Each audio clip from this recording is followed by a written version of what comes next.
श्री राम और माता सीता के पुत्र लव कुश किसके अवतार थे? लव कुश का पूर्व जन्म हिंदू धर्म में रामायण को महाकाव्य कहा जाता है।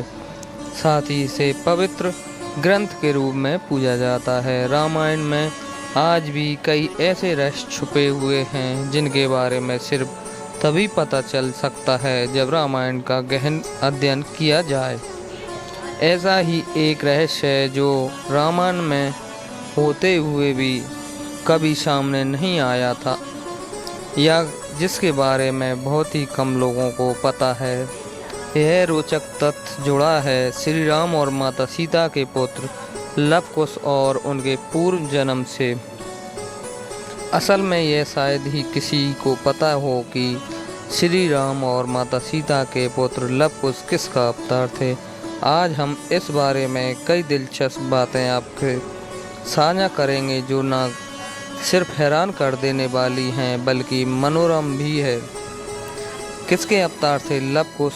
लव और कुश श्री राम का चरित्र और उनकी कथा का पूरे संसार में प्रचार होता रहता है। श्री राम के द्वारा सीता त्याग की कथा एवं विवादास्पद मोड़ है जब श्री राम लोकापवाद की वजह से सीता माता को त्याग करते हैं और वाल्मीकि आश्रम में श्री राम और सीता माता के पुत्र लव कुश का जन्म होता है।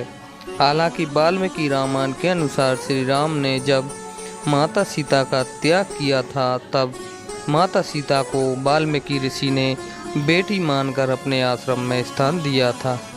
वाल्मीकि जी के आश्रम में ही माता सीता ने 2 सुंदर पुत्रों को जन्म दिया था। वाल्मीकि ऋषि ने इन दोनों का नाम लव और कुश रखा था। जहां लव श्री राम और माता सीता के छोटे पुत्र थे वहीं कुश बड़े पुत्र थे। वाल्मीकि रामायण के बालकांड और उत्तरकांड में लव और कुश को श्री राम और माता सीता के 2 जुड़वा पुत्रों के रूप में वर्णित किया गया है। वाल्मीकि रामायण के बालकांड की कथा के अनुसार लव और कुश वाल्मीकि मुनि के आश्रम में रहते थे और वाल्मीकि ने ही उन्हें रामायण की कथा सबसे पहले सुनाई थी। वाल्मीकि रामायण के बालकांड के श्लोकों में पता चलता है कि जब लव और कुश दोनों मुनि वाल्मीकि आश्रम में ही रहकर सभी विद्याओं को ज्ञाता हुए। वाल्मीकि रामायण में उल्लेख मिलता है कि जब लव और कुश पूर्व जन्म में वसुनंद और सुनंद नामक 2 ऋषि भाई थे। रामचरित में ऐसा उल्लेख है कि वसुनंद और सुनंद दोनों ऋषि भाइयों ने भगवान विष्णु की घोर तपस्या की थी।